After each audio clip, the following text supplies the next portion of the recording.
नमस्कार, good morning everyone. स्वागत है आपका गौरव ज्ञान एकेडमी पर, आपकी अपनी डेली करंट अफेयर्स की क्लास। इसमें हम सीधे सरल शब्दों में एमसीक्यूज को सॉल्व करते हैं जो कि आपके एग्जाम के लिए महत्वपूर्ण हैं। ठीक है, तो हम लोग स्टार्ट करते हैं, लेकिन उससे पहले अगर आप चैनल पर नए हैं तो कृपया चैनल को लाइक, सब्सक्राइब और शेयर भी करिए। तो चलिए प्रारंभ करते हैं और देखते हैं पहला क्वेश्चन क्या है। सहजलम भारत शिखर सम्मेलन के अंतर्गत कुशल जल प्रबंधन के लिए प्रौद्योगिकी विषय पर वर्चुअल कार्यशाला का आयोजन किसके द्वारा किया गया? तो राइट आंसर है यहाँ पर केंद्रीय जल आयोग। देखिए, केंद्रीय जल आयोग जो कि जल शक्ति मंत्रालय के अंतर्गत कार्य करता है।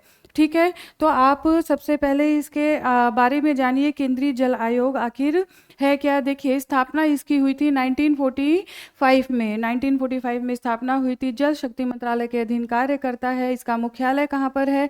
तो इसका मुख्यालय नई दिल्ली में है। देखिए, इसका जो कार्य है, इसका जो उद्देश्य है वो जल संसाधन या नदी विकास, उस संबंध में जल से संबंधित जितनी भी चीज़ें हैं उसका उच्चतम स्तर पर जाकर प्रबंधन करना इसका मेनली काम है। देखिए, नदी विकास और गंगा संरक्षण उद्देश्य जल संसाधनों के प्रभावी प्रबंधन और उपयोग को सुनिश्चित करना। तो ये हो गया आपका केंद्रीय जल आयोग। अब देखिए, केंद्रीय जल आयोग, अगर हम इसके जल शक्ति मंत्रालय के बारे में बात करें तो जल शक्ति मंत्रालय ज्ञानवीरों 2019 में गठित किया गया था। 2019 में इसको गठित किया गया था, पहली बार लोकसभा के चुनाव के बाद में। और देखिए, दो मंत्रालयों को मिला करके किया गया था। दो मंत्रालय, उसमें एक था पेयजल और स्वच्छता।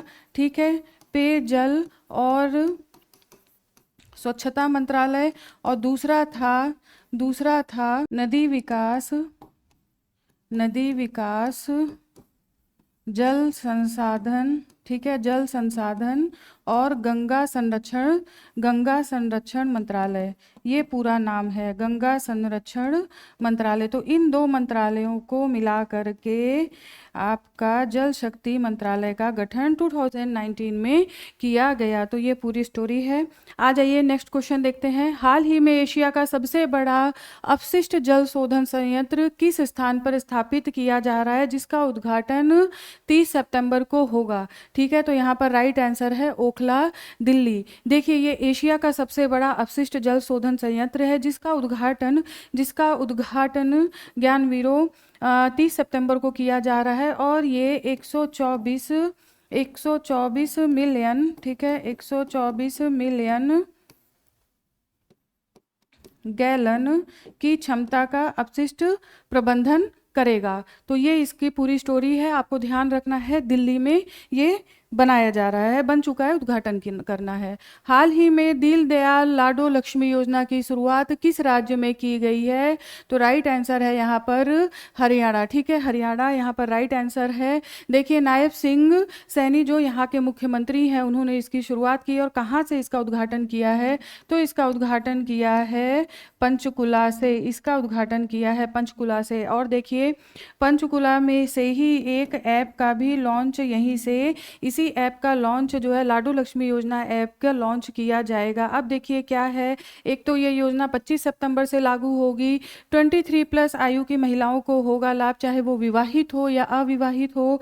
ठीक है, विवाहित अविवाहित 1 लाख प्रति वर्ष तक आय वाले परिवार की महिलाएं इसमें शामिल होंगी। यानी कि जिनकी आय एक साल में 1 लाख है, उससे ज़्यादा नहीं होनी चाहिए। अगर 1 लाख है तो इसमें वो योग्यता के पात्र होंगे यहाँ पर। और देखिए, इसमें हाँ, पर जो राशि दी जाएगी वो आपकी दी जाएगी 2100 रुपये प्रति माह। यहाँ पर आपको राशि प्रदान की जाएगी सरकार के द्वारा, राज्य सरकार के द्वारा।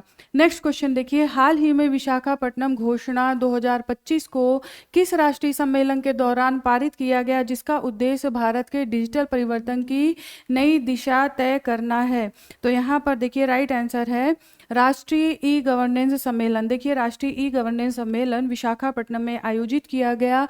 आप देखिए, विशाखापट्टनम में आयोजित किया गया और यहाँ पर विशाखापट्टनम घोषणा पत्र निकाला गया। 2 दिवसीय ये आयोजन हुआ, राष्ट्रीय ई गवर्नेंस। इसका जो मेनली उद्देश्य है, भारत में सफल डिजिटल मॉडल का विस्तार करना है, नवाचार को बढ़ावा देना है, ये सारी चीज़ें हैं यहाँ पर।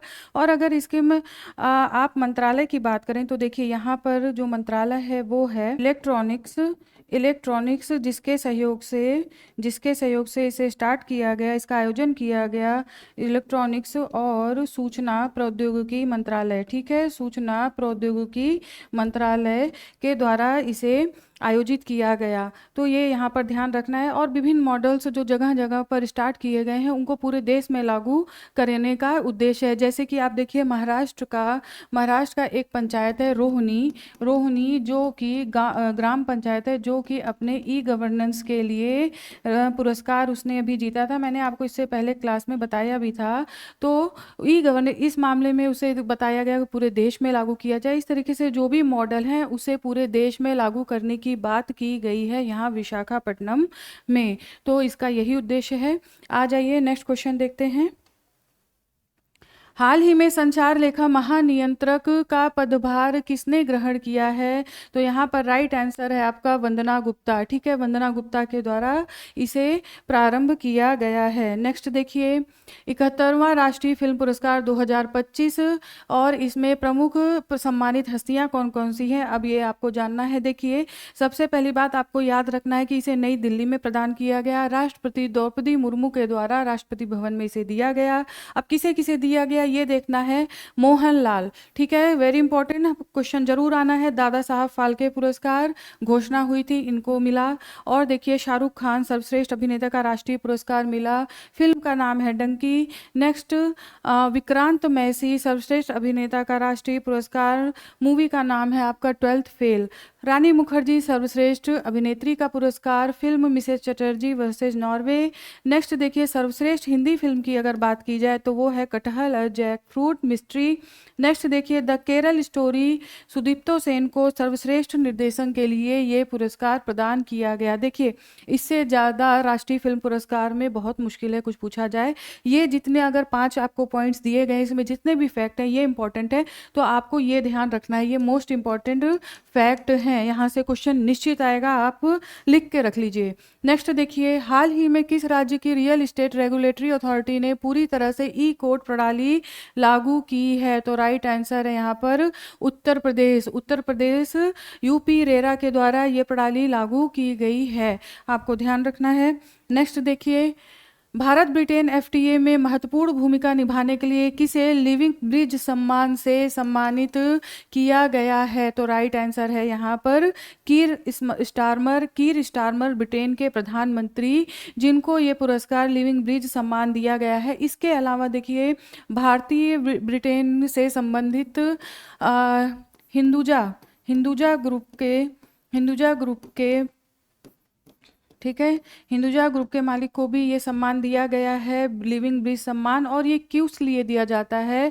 दो देशों के मध्य संबंधों को बढ़ावा देने के लिए, चाहे वो व्यापारिक हो, सांस्कृतिक हो, कूटनीतिक हो, किसी भी तरीके के संबंधों को बढ़ावा देने के लिए ये सम्मान मेनली दिया जाता है। और लिविंग ब्रिज सम्मान ये 2 लोगों को मेनली दिया गया, जो आपको याद रखना है एग्जाम के लिए। एक कीर स्टारमर ब्रिटेन के प्रधानमंत्री, दूसरे हिंदुजा ग्रुप के ऑनर को, ठीक है, तो आपको ये ध्यान रखना है। आ जाइए नेक्स्ट क्वेश्चन देखते हैं। देखिए ये जो हिंदुजा ग्रुप के हैं उनका नाम है जीपी हिंदुजा, ठीक है, जीपी हिंदुजा उनका नाम है, नाम ही लिख देती हूँ जीपी हिंदुजा, तो आपको ये ध्यान रखना है जीपी हिंदुजा, ठीक है। आ जाइए अब आगे बढ़ते हैं और नेक्स्ट क्वेश्चन देखते हैं। हाल ही में 92 वर्ष की आयु में किस महान क्रिकेट अंपायर का निधन हुआ? राइट आंसर है यहाँ पर डिकी बर्ड, ठीक है, डिकी बर्ड का निधन हमें देखने को मिला 93 वर्ष की आयु में। और ये जो अंपायर हैं ये ब्रिटेन के ही हैं, आपको ध्यान रखना है, ब्रिटेन से ही संबंधित है। नेक्स्ट देखिए कोल्ड स्टार्ट अक्टूबर में तीनों सेना का ड्रोन अभ्यास। ये देखिए ये इसमें बहुत सारे पॉइंट थे, तो मैंने सोचा क्वेश्चन बनाने से अच्छा है यहाँ पर सारी चीज़ों को एक साथ लाया जाए। तो देखिए तीनों सेनाएं यानी कि थल, वायु और नौसेना अक्टूबर में संयुक्त ड्रोन और काउंटर ड्रोन का अभ्यास करेंगी। नेक्स्ट देखिए इस अभ्यास का नाम कोल्ड स्टार्ट रखा गया है। मुख्य फोकस इंटीग्रेटेड डिफेंस सिस्टम को मजबूत करना है। 5 से 10 अक्टूबर के बीच आयोजित किया जाएगा। इसमें रक्षा उद्योग से जुड़े पार्टनर और शिक्षाविद भी हिस्सा लेंगे। ठीक है, तो ये हो गया कोल्ड स्टार्ट, ध्यान रखिए। नेक्स्ट देखिए, लद्दाख का पहला महिला नेतृत्व स्टार्टअप, नाम याद रखिए, इसका नाम है नीमा गूस गूस। ठीक है, अजीब सा नाम है, नीमा गूस गूस, जो कि पारंपरिक पाक कला को संबोधन कर रहा है। ठीक है, तो ये इक्विटी निवेश हासिल कर एक मिसाल कायम की है इस स्टार्टअप ने। इसका उद्देश्य लद्दाख की पारंपरिक पाक कला को दोबारा जीवित करना है। महिलाओं के उद्यमिता को इससे बढ़ावा मिलेगा। बिल्कुल, अगर ऐसी चीज़ें कहीं भी किसी भी जगह पे पहली बार होती है तो अन्य लोगों को वहाँ से मोटिवेशन मिलता ही है। नेक्स्ट देख लीजिए, नेक्स्ट क्या है, देश का पहला राज्य कौन सा बना है जहां कैंसर और आंखों की जांच के लिए एआई आधारित स्क्रीनिंग शुरू की गई है? राइट आंसर है आपका पंजाब। देखिए, पंजाब राज्य के द्वारा, आपको पता भी है, आप कुछ चीज़ों को बड़े लॉजिक के साथ याद करिए। कैंसर की अगर बात की जाए तो सबसे ज़्यादा जो केस है ना वो भारत में पंजाब से आते हैं। ठीक है, तो यहाँ पर ऐसी शुरुआत की गई है और ये इस तरीके से आपको याद रखना है। नेक्स्ट देखिए, हाल ही में किस देश के क्रिकेट बोर्ड को अंतर्राष्ट्रीय क्रिकेट परिषद ने निलंबित कर दिया है? राइट आंसर है अमेरिका को। देखिए, आईसीसी ने अपनी वर्चुअल बैठक में ये निर्णय लिया। इसके साथ ही साथ आप ये जानिए कि अभी आगामी जो भारत श्रीलंका T20 विश्व कप होने वाला है भारत श्रीलंका के नेतृत्व में, उसमें इसका कोई फर्क नहीं पड़ने वाला, लेकिन आगामी मैच में हम इसको फर्क देखेंगे। आ जाइए अब आगे बढ़ते हैं, नेक्स्ट क्वेश्चन देखते हैं। हाल ही में किस देश में रक्षा मंत्री राजनाथ सिंह ने भारतीय प्राइवेट कंपनी के बख्तर बंद वाहन निर्माण से संबंधित समझौतों का उद्घाटन किया है? तो यहाँ पर आपका राइट आंसर है मोरक्को। ठीक, देखिए, मोरक्को, मैंने कल भी इसके बारे में बताया था, रक्षा मंत्री राजनाथ सिंह वहाँ पर गए हुए हैं। इस तरह से वहाँ पे कई समझौते हो रहे हैं। इसके साथ देखिए आप देखिए, ये जो यहाँ पर रक्षा विनिर्माण संयंत्र का भी उद्घाटन किया गया। ये बहुत इंपॉर्टेंट है, रक्षा विनिर्माण संयंत्र का उद्घाटन किया गया, तो ये ध्यान रखना है आपको। और देखिए कौन सी कंपनी है जिसके साथ ये स्टार्ट किया गया है, तो टाटा सर्विसेज ठीक है लिमिटेड के द्वारा और डीआरडीओ के सहयोग से। ठीक है, डीआरडीओ TCSL और डीआरडीओ के सहयोग से इसे प्रारंभ किया गया है। आपको मोरक्को की राजधानी पता ही होगी, कल मैंने पढ़ाया था, रबात और दिरहम, मोरक्कन दिरहम यहाँ का मुद्रा है। ठीक है, तो ये आपको ध्यान रखना है। नेक्स्ट देखिए, नेक्स्ट क्वेश्चन क्या है। अच्छा, वर्ल्ड फूड इंडिया 2025, इसके महत्वपूर्ण तथ्य देख लीजिए। आयोजन जो तिथि है वो 25 से 28 सितंबर। आयोजन कहाँ पे होगा? तो ये आयोजन होगा नई दिल्ली में। ये क्यों इंपॉर्टेंट है ज्ञानवीरों? क्योंकि प्रधानमंत्री मोदी के द्वारा इसका उद्घाटन किया जाएगा। खाद्य प्रसंस्करण उद्योग मंत्रालय इसका आयोजन कर रहा है। इसकी जो थीम है, थीम याद रखिए, ये इंपॉर्टेंट है, थीम पूछा जा सकता है, सस्टेनेबिलिटी, इनोवेशन एंड इंडस्ट्रीविटी, तो ये आपको ध्यान रखना है। इसके साथ ही साथ सहभागी देश ज़्यादा पूछा जाता है, न्यूजीलैंड और सऊदी अरब सहभागी देश के रूप में यहाँ पर भाग ले रहे हैं। अगर फोकस कंट्री की बात की जाए तो उसमें वियतनाम है, रसिया है, यूरोप, जापान। मुश्किल है ये क्वेश्चन पूछा जाए, लेकिन आपको सहभागी देश, पार्टनर कंट्रीज याद रखना है। ठीक है, आ जाइए आगे बढ़ते हैं और नेक्स्ट देखते हैं। भारतीय नौसेना में 6 अक्टूबर 2025 को शामिल होने जा रहा INS एंड्रोथ किस श्रेणी का युद्धपोत है जिसे garden reach ship builders engineers ने निर्मित किया है? राइट आंसर है anti submarine warfare shallow watercraft. देखिए, ये जो बनाया गया है वो है GRSE। ठीक है, यानी कि गार्डन रीच शिप बिल्डर्स के द्वारा बनाया गया है, कोलकाता।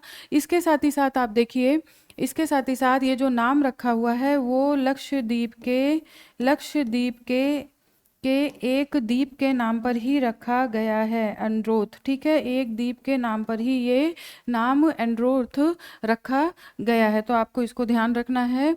नेक्स्ट देखिए, हाल ही में किस भारतीय राज्य ने नवाचार और उद्यमिता को बढ़ावा देने के उद्देश्य से leap local economy accelerator program योजना की शुरुआत की है? तो राइट आंसर है कर्नाटक। देखिए, ये योजना की शुरुआत करने का मेनली जो उद्देश्य है वो है बेंगलोर से बाहर विकास करना, नवाचार उद्यमिता का विकास करना, स्टार्टअप का विकास करना। ये सारी चीज़ें यहाँ पर हैं, क्योंकि बेंगलोर में ऑलरेडी बहुत सारा विकास हो चुका है। अब कर्नाटक राज्य का उद्देश्य है लीप के माध्यम से, इस योजना के माध्यम से बेंगलोर के बाहर क्लस्टर को खोज करके उसका विकास करना। अब देखिए, इसके तहत सरकार ने कौन कौन सी जगह का बात किया है? तो इसमें है मैसूर, मैंगलोर, हुबली और धारवाड़, कलबुर्गी में स्टार्टअप इकोसिस्टम विकसित किया जाएगा के राज्य सरकार के द्वारा। ठीक है, तो ये आप ध्यान रखिए।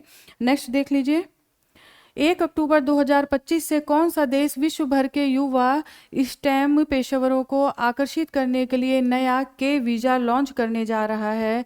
राइट आंसर है चीन। देखिए, एक तरफ जहां यूएसए का H1B वीज़ा पे अत्यधिक शुल्क लगा दिया गया है, जहां दरवाजे पेशेवरों के लिए कम हो रहे हैं या बंद से हो रहे हैं, वहां पर चीन ने के वीज़ा खोला है। तो ये काफ़ी अच्छी अपॉर्चुनिटी है भारत के साथ साथ अन्य देशों के लिए भी, जिसमें आप देखिए साइंस, टेक्नोलॉजी, इंजीनियरिंग और मैथमेटिक्स से संबंधित जो पेशेवर हैं उनको बुलाया जाएगा या वो वहाँ पर जाके अपना कार्य करेंगे। तो इस तरीके से ये इम्पोर्टेंट हो जाता है आपका के वीज़ा। ठीक है, आ जाइए। अब देखिए ज्ञानवीरों, यहाँ पर आज का करंट अफेयर कंप्लीट होता है। फिर आपके सामने कल उपस्थित होती हूँ कुछ नए अपडेट्स के साथ। तब तक स्वस्थ रहिए, पढ़ते रहिए, मस्त रहिए। धन्यवाद। आपका दिन शुभ हो।